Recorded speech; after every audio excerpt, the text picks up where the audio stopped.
Hello, everybody, and welcome to the next edition of Real Talk at the Barbershop, the virtual edition. I love it.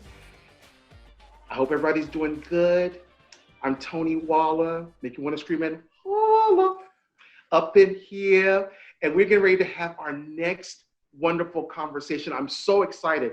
As you all know, we've been doing these conversations around different pillars that we as Walmart are planning to focus on as we try to figure out what are the roles that we can play in making a difference in racial inequity and racial equity in this country. So today I want to take one of those pillars, and the pillar is going to be education. And I have two amazing people here with me today, people who I admire, who are just wonderful thought leaders, and I'm hoping that the conversation will leave us with some really wonderful things and interesting things to be thinking about as we move forward in this era in the world of education. Sounds good? Sounds good. Let's get this thing rolling.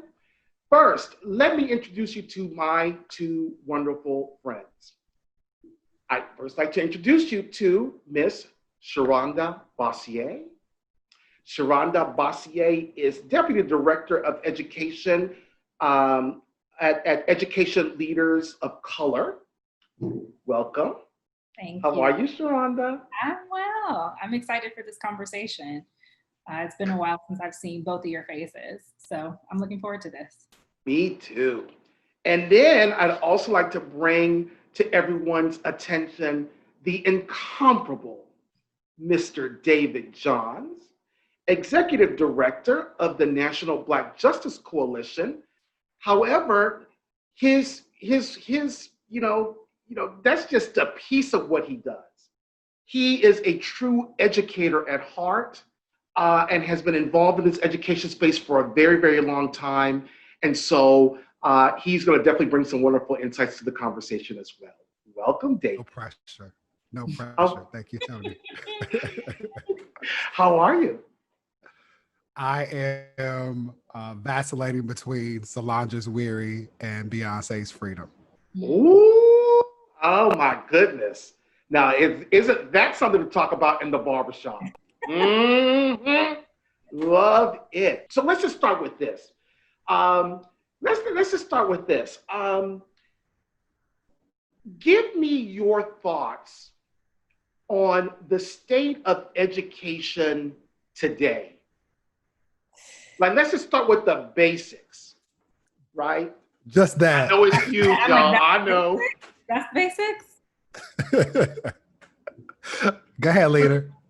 Oh my goodness. I think one of the, when I think about this a lot, because this is a question I get a lot, we have just become so unimaginative as a country, right? I think there are ways that we should be thinking about what public education looks like, ways that we should be reimagining the schooling experience for young people. And we just have been stuck in the same models, producing the same outcomes for so long. And it seems we lack both the imagination and the political will to change, right? And so, I think what COVID and what the last, 4 months has really highlighted for me is this sense that we consistently say that we don't have the resources to get things done, right? Well, we could give every kid, a laptop, but we don't have the resources for that. We could pay for young people to go to college for free, but we don't have the resources for that. And I think what we saw was actually in a state of emergency, we could find the resources, right? And so the question for me, and one that I've been grappling with, is where and how do we build the political will to not need an emergency to spark that kind of quick, fast innovation that we know is actually going to change the face of public education in this country, right? And on the other side of this, I hope that schools look very different. I hope that we are thinking about what individualized instruction can and should look like. I hope we are thinking differently about how we tend to the social and emotional needs of our young people. I hope we are thinking differently about the roles that schools should play in broader communities as anchor institutions. I agree. That's where Instagram I would double tap, as I do often. Sharhonda is a colleague and a dear friend as well, and I agree with everything she said. And I will begin where she ended, which is to acknowledge two things. One, Brian Stevenson said some time ago that the system works exactly as designed. And we should all be clear about that, right? I take a lot of my cues from Black women that the world doesn't deserve them generally. But Gloria Lansing-Billings, who is an education researcher at the University of Madison, Wisconsin, gave a talk at Columbia University Teachers College shortly after Katrina, a recent disaster that sometimes we forget happened. And the point of her talk and the title of her talk was, "And Now They Are Wet." And the point she made, which I think is relevant now, given COVID, given the current social crises connected to the acknowledgement of Black lives mattering and the necessary shifts in practice to honor that, not only in slogan, but also in practice and in principle, is that the same is true for our children, those communities that Sharhonda named, and I would also name and add students who are sexual minorities, students who are trans, queer, non-binary, or otherwise show up in ways that are not heterosexual, heteronormative, or the ways in which we are expected to perform both gender and sexual identity in schools. And the point that I'm trying to make here, again, is that the schools have not worked for students who are not white, not able-bodied, not rich, not able to buy their way into the few schools that do work for quite some time. The thing that I'm most excited about in this moment of disruption is the ability to do what Sharhonda named and what Octavia Butler and so many others, and Janelle Monáe invite us to do, which is to dream. And dream what heretofore I have referred to as radical dreams. I'm much more mindful of the way in which the right uses radical to suggest that it's so fantastical that it'll never happen. And so I find myself saying more now often necessary changes, but all of them should center the well-being of our babies. The last thing I'll say, to your point, Tony, about things that are not even being discussed, because there are so many things to discuss, right? Even just today, I've moved through all that has happened in this administration, the importance of people being counted as in relation to the census, the importance of people being safe if they are frontline workers, which many members of our communities often are, and the like, is also appreciating that so many of our babies are not well. What we know is that prior to COVID, the mental health of Black students in particular was on the decline. And by that, I mean, there's data. We submitted a report to Congress, to CBC last December, that showed that the suicide rates for youth have been decreasing for all communities of children, with the exception of Black children. And so the point that I'm making is that we know anecdotally that so many members of our community are not well. I think, again, about the teachings of Dr. Joy DeGruy, post-traumatic slave syndrome. We don't even talk about the fact that for generations, we Black people have sent our kids to schools that we acknowledge don't support positive learning and development or identity development. And at a minimum, we accept that they're going to be exposed to racial trauma. I love it. I could not agree with you more. And the thing that probably we were talking about, things that kind of we wrestle with in our minds. I've been wrestling with this thought about how all of these inequities in education are having are creating deeper challenges for the workforce than we haven't even thought about, right? Let alone, obviously, you want a well-educated workforce. You want to get people ready to compete for opportunities. That's kind of like the obvious, right? But I also look at how it's impacting the workforce today. When I think about parents who are trying to figure out how to do the best that they can for their children and how they have to make a decision on whether or not to go to work or not, right? That is a workforce issue. Parents shouldn't have to deal with those kinds of things. Again, Black feminist and a lot of Patricia Hill Collins and teachings around intersectionality and the related work around critical race theory. So Derek Bell, Kimberly Crenshaw, Delgado, that crew, have helped me to appreciate that often we have conversations that suggest that the institutions that make our society function exist in silos. And that is to say that education is separate from our healthcare system, and that's separate from our system of policing and the criminal industrial complex. And the reality is that not only is that not true, they are very much interrelated, but they are all affected by the things that exist in society. And so I want to be clear that too often we as adults think that like the walls that learning happens within in traditional contexts, like the schools that we send babies to, are impervious to the things that affect us in society. And the reality is that they are not, right? And so one of the things that I think is missed in all of this is that like the conversations that are compelling people to risk their lives to go protest in the streets, to respond to the need for radically inclusive and necessary racial, social, economic, political justice also affects the experiences that our students have in schools, their ability to demonstrate what they know and have learned, and then to be able to make critical connections to workforce opportunities that exist outside of school. And so I want to be clear, because too often people gloss over this, especially the teaching workforce, which is disproportionately comprised in the K-12 space of mostly white women who are often agents of perpetuating, legitimizing, and making invisible the ways that white supremacy and anti-Blackness work.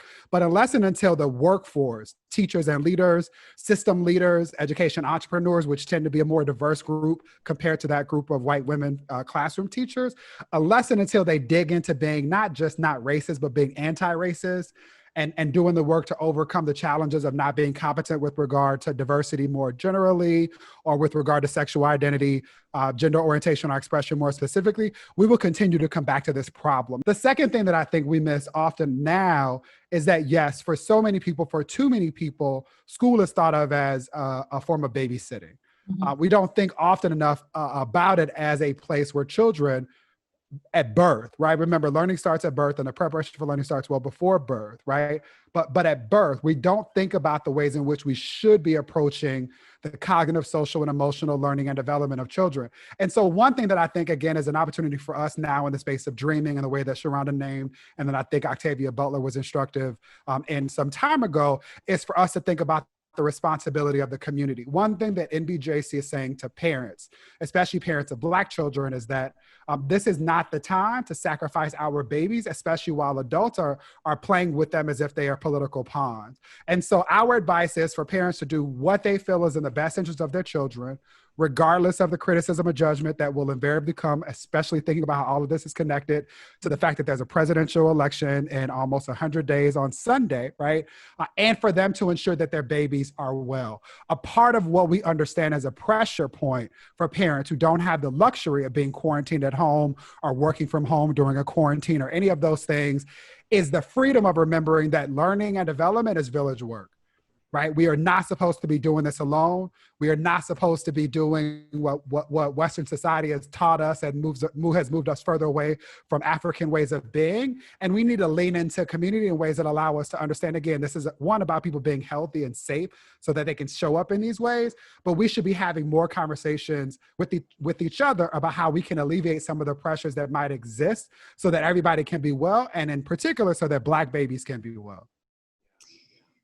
Yeah, I think I have two things to add to that. One is yesterday I had a conversation with a former student of mine. I taught U.S. history and government for 5 years, and this former student is now a nurse, and she has an 8-year-old who has been diagnosed with dyslexia and dysgraphia.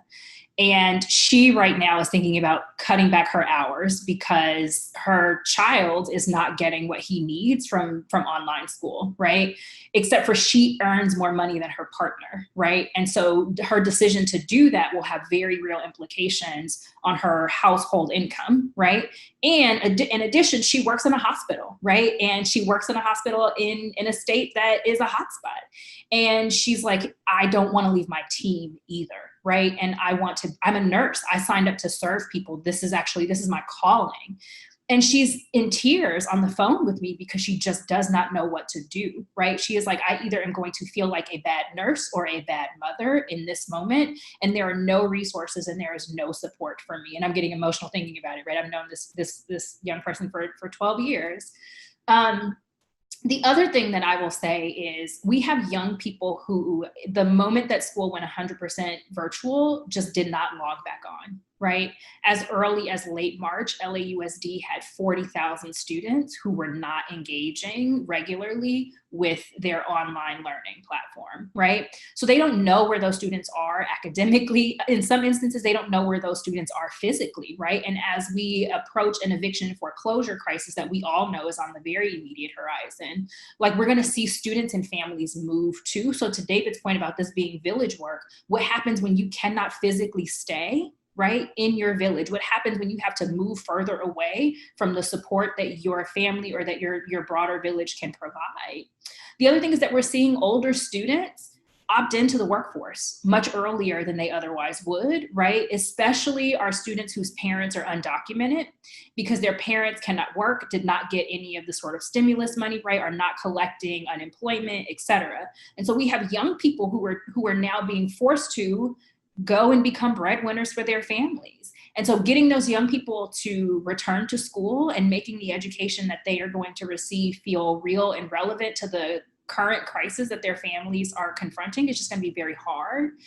And I think as we are also talking to young people who are approaching decisions around college, overwhelmingly, I'm hearing young people say, I don't want to go to college online, right? Because that is not how we have talked about and sold the college experience, right? And so when we think about what credentialing looks like for certain roles and certain career pathways, we have to imagine what that is going to have to look like outside of the traditional higher ed structures, right? Because I don't know if for the next year and a half, young people cannot go to class, they are going to opt into virtual learning, online learning, and paying, right, regular higher education tuition rates. And so what are the sort of credentialing experiences that young people can have outside of formal institutions, as David is talking about, that really not only prepare them for the workforce, but that make them competitive candidates for the kinds of careers that allow them to break cycles of generational poverty in their families and in their communities? Let me ask you this.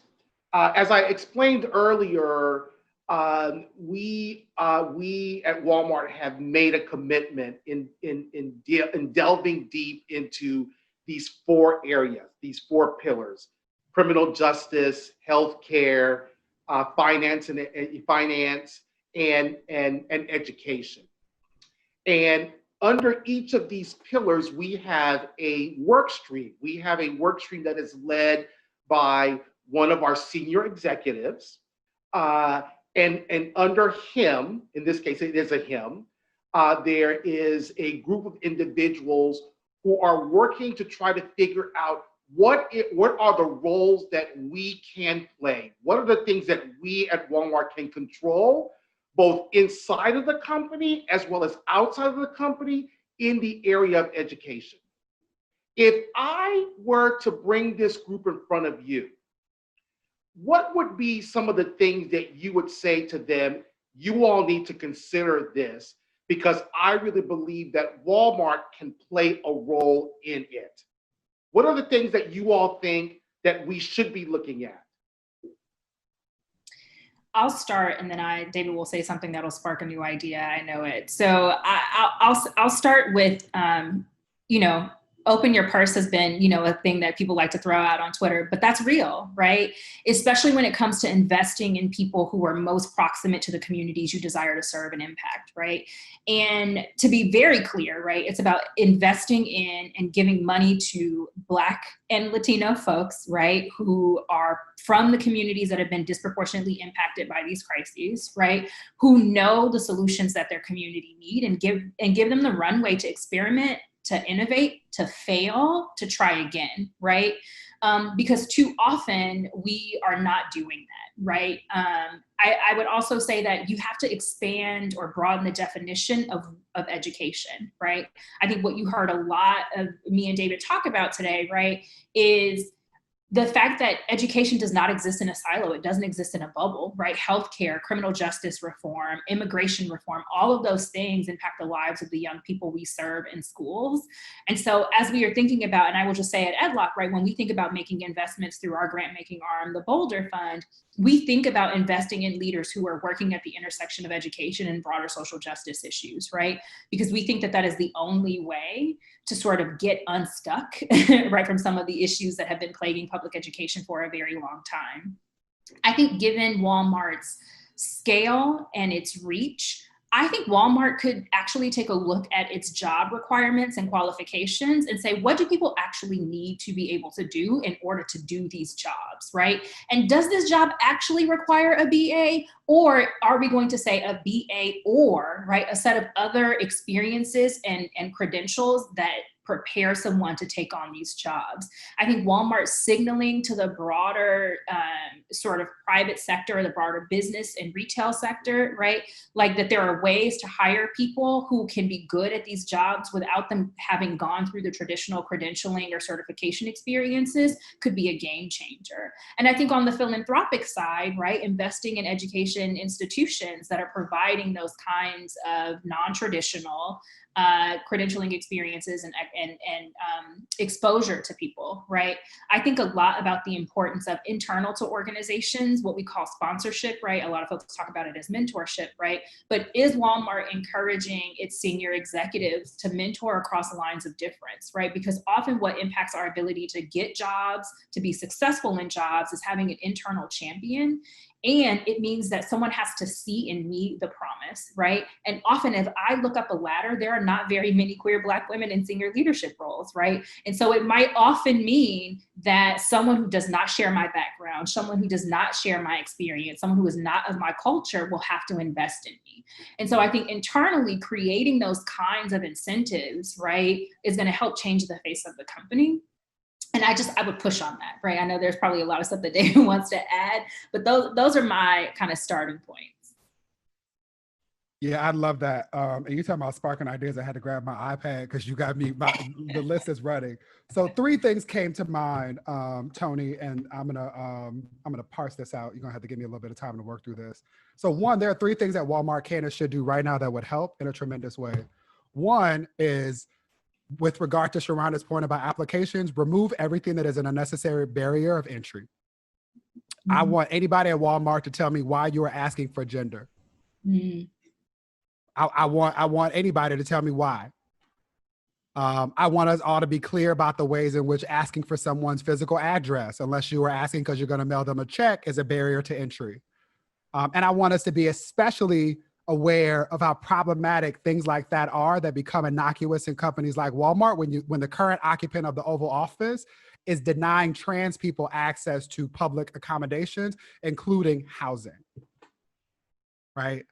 And so the first thing, again, is that reviewing the processes by which Walmart purports to care about, engage with, and provide opportunities to individuals from communities that are most likely to be marginalized is the first step in this process. The second is, and I want to step back and applaud Walmart for all that it has done. I acknowledge that in corporate America, corporate society generally, corporations don't have to do anything, especially acknowledging the tax benefits that have been written in the law by a lot of privileged white men. And so I want to applaud Walmart for that which it has done, and want to be clear that I'm thankful both to you, Tony, and Walmart, and you, Sharhonda, and Edlock, for the support of NBJC and our ability to do this work, right? That is important. And it should not be the case that this work, as important as it is relegated to an ad hoc committee. Mm-hmm. I would love for companies that purport to value this to make it a part of their core business operation.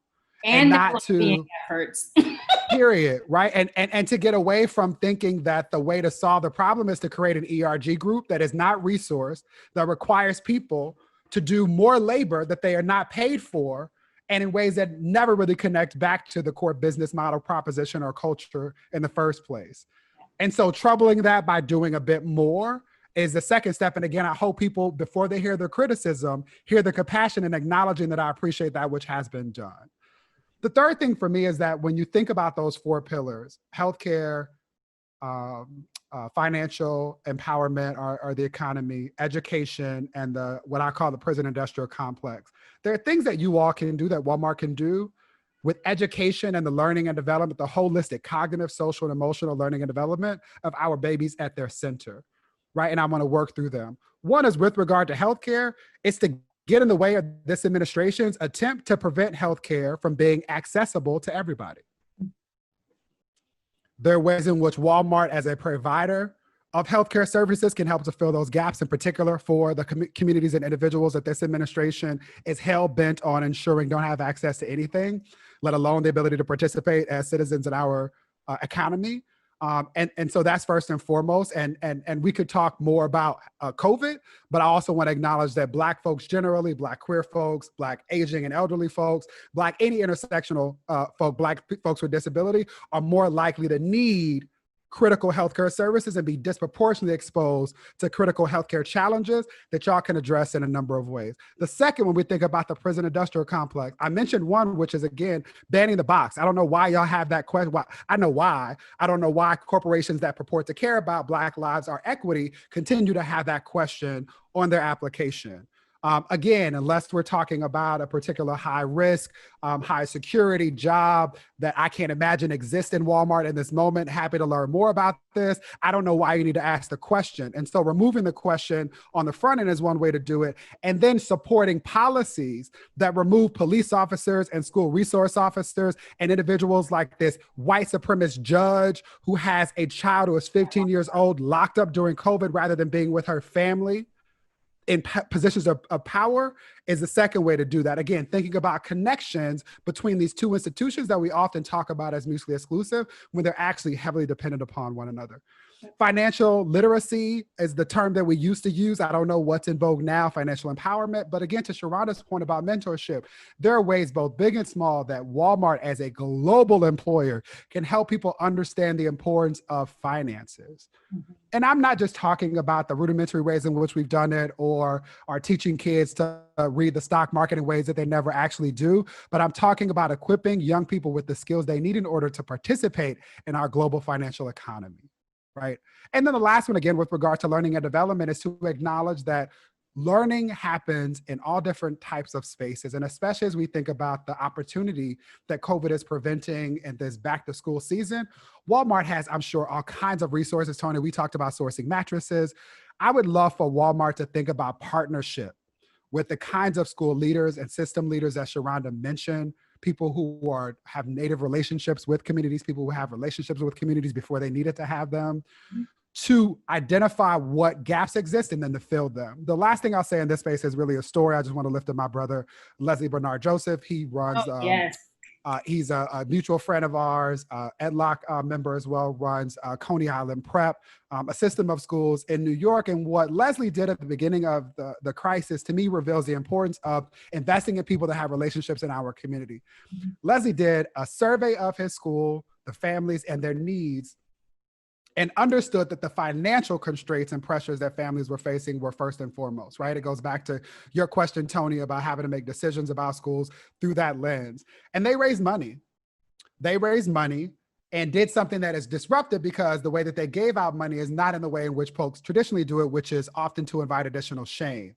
And so they made a list of need where they prioritized the families that had the greatest financial need, and they called and offered them the money.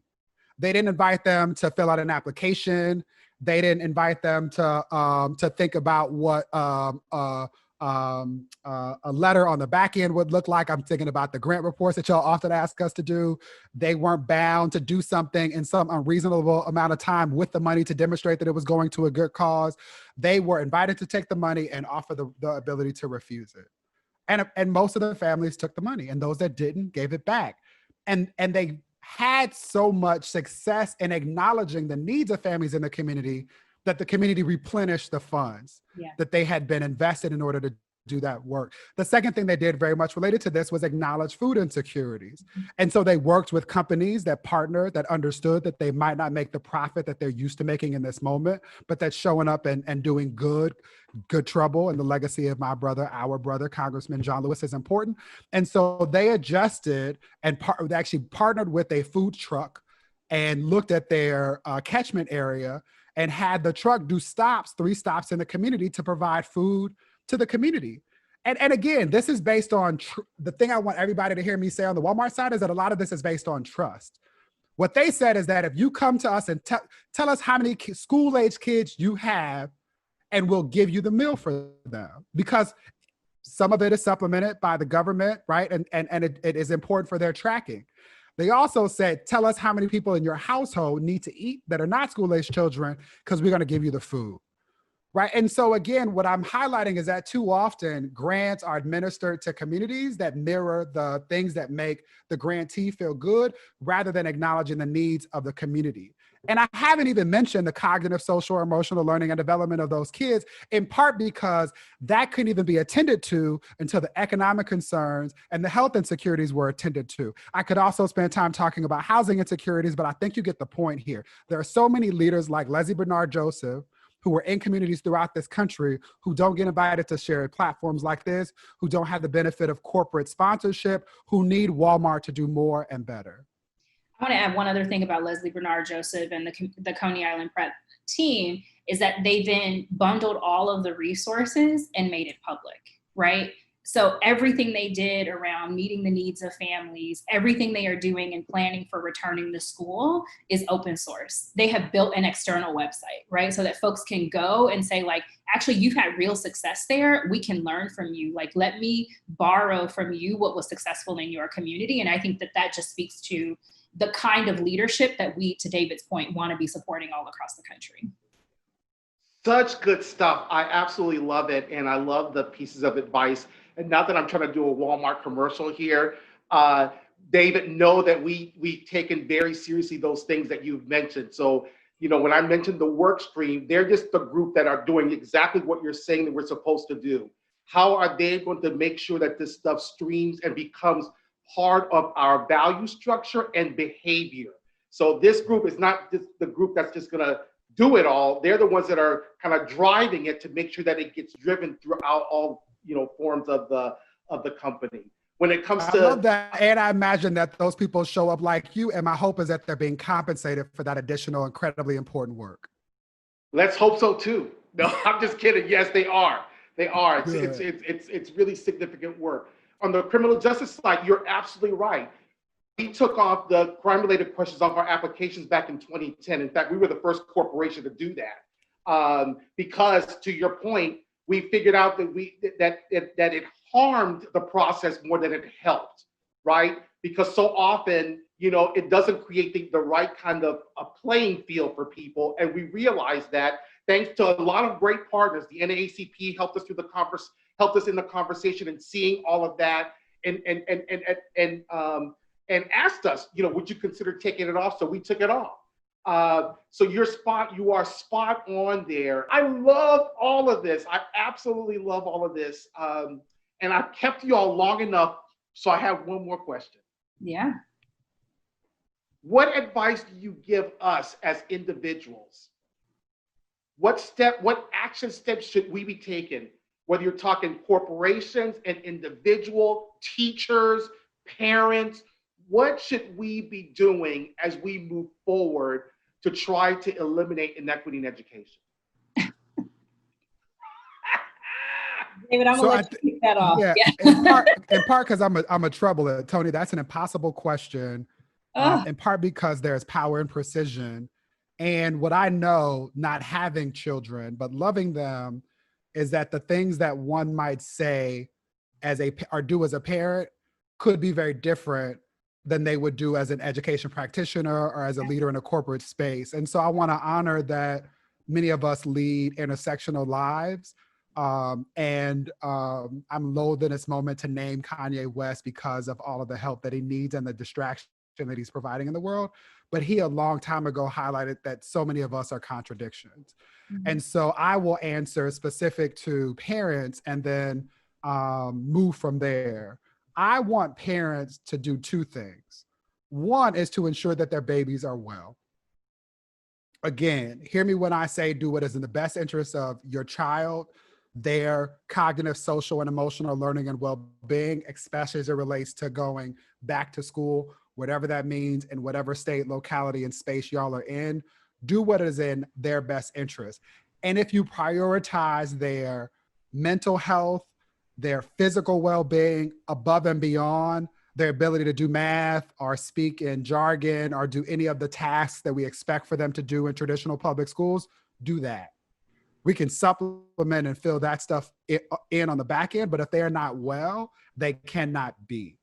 Very much related to that, the second thing is that young people, students, children cannot believe the things we say if they're looking at the things that we do and they're in contradiction or in conflict with one another. And so I'm begging adults, and whatever that means, to model wellness. And I know that Black people, Black queer people, Black women, people with disabilities, those of us who often sacrifice to do this work literally are least likely to know how to do that. Mm-hmm. And so I'm not saying it because I think that it's easy. In fact, I know it's the opposite, as somebody who is struggling through it and still does this work. And I'm begging us all to do that.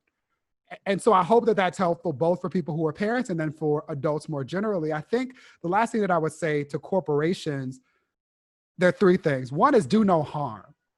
So often people in positions of privilege, whether that's because they have access to whiteness or cisness or heteronormativity or socioeconomic status, are rarely held accountable for the things that inhibit us from being the beloved community that John Lewis talked about. And a way that that's showing up is that corporations are tripping over themselves to put up banners that say that they stand with Black lives or they're in solidarity with this influencer, or to do the thing that in theory sends the biggest signal without appreciating that going deep and investing in meaningful ways that are measurable over time is how we actually all get free. And so what I want is for corporations and individuals that are trying to make themselves feel better and want to get away from the discomfort that comes with all of what we're talking about, is to not do that. It's to sit in the discomfort, to acknowledge that we've been here for a long time and there have been members of our community that have been in the messier parts of this than other parts of the community, and that that's necessary for healing. This is where you're like, if this was church, I'd be like, pass the basket, right? Because I'm ready to tithe. The one thing that I would add here is I really want people as individuals to return to themselves in this moment, right? I think that so many of us are so busy right now, and part of the busyness is distracting us from the stuff that's really hard about life right now, right?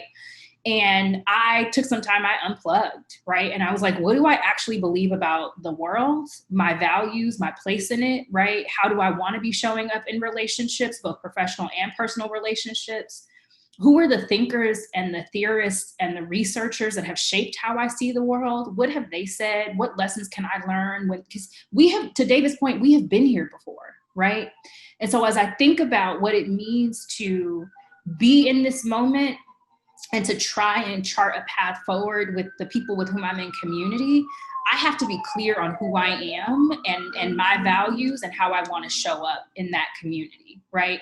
And I just see so many people right now for a host of reasons, and it is hard to sit still, especially those of us, right, who have made entire careers out of being out there and being productive, right? It is hard to sit still and sit with yourself in this moment, but that's what I've been asking people as humans to do, right? Who are you? Who do you want to be in this moment? How do you see the world? And what do you want to contribute? And I think, to sort of close the loop on where I started, I think that too often schools don't provide young people the space to explore that either. And I think what we have learned is that this emphasis, this focus on productivity, right, is literally going to kill us. And it is going to mean sacrificing ourselves, our friends, and our family, and our neighbors, right? If we don't return to who we are and who we are meant to be in community with one another. Wow. Yeah, if I could add one more thing, Yeah. to Sharhonda made me think about this in terms of acknowledging where I am in all of this. And this is also to acknowledge that I'm getting older. I would love to do this with younger people. Yeah. Our babies are and have been leading and innovating in ways that we don't have the language to describe. Yeah. And as you know, I think that the most meaningful way for us to do things in the space of education is to ensure that we center young people in that process. So I will offer up NBJC's Youth and Young Adult Advisory Council, or our Thriving campaign, which is funded actually in part by both Walmart and Leaders of Color, as a space for us to engage in a version of this conversation with young people who are more directly affected by the decisions that adults make. Have we been to the barbershop or what, y'all? I'm not sure if it was the barbershop. I'm not sure if it's the barbershop or the church, but it worked. For some, they're the same place. Yes. Hey. Say so. I love it. This has been such an awesome conversation, and I wish we could continue because I want more. Because there's, I think, so much more to even discuss on this. And but I cannot thank you enough for giving up your time and sharing your thoughts with us. I hope that those who have the opportunity to view this episode really get something from it. I know I have. You've given me a lot to think about as we move forward in this racial equity work. And I'm just hoping that your dreams, as you radically dream the way that you are dreaming, that you will get to see those dreams come true. And so with that, I say goodbye and thank you, Sharhonda. Thank you, David. Thank you, everybody. And we will catch you the next time at Real Talk at the Barbershop, the virtual edition.